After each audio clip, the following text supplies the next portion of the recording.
Genesis crypto lending businesses filing for Chapter 11 bankruptcy protection after being pummeled by FTX and crypto hedge fund Three Arrows Capital, two of some of the biggest crypto collapses of 2022.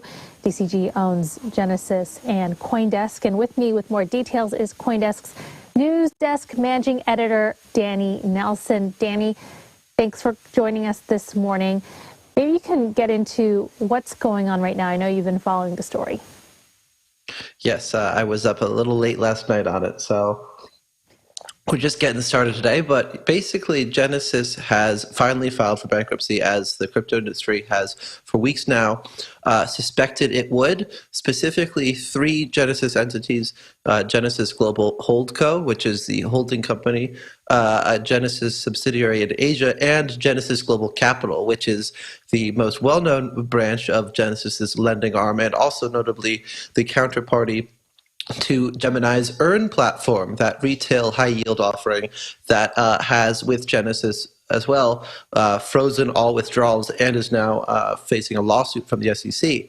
So this was a widely expected move that has resulted in Genesis basically throwing in the towel and saying, in order for us to continue as a going concern, we need to push pause, go into Chapter 11 bankruptcy, and figure it out before we can pick up the pieces and move on. Now, based on your reporting, Genesis owes over $3.5 billion to its top 50 creditors.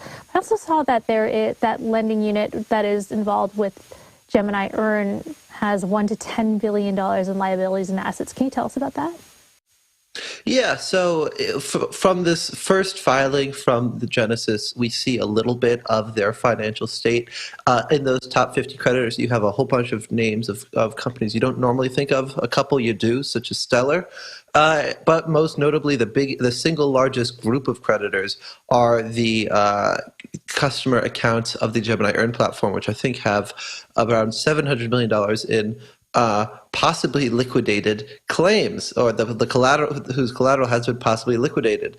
And this gets at the heart of the CEO battle between DCG's Barry Silbert and the Winklevoss brothers, with each trading barbs on social media over who said what, who did what, whether everything is a fraud. It's really a situation where you have two major crypto businesses having to duke it out just because it would look terrible for either of them if they were proven to be on the losing side of their argument.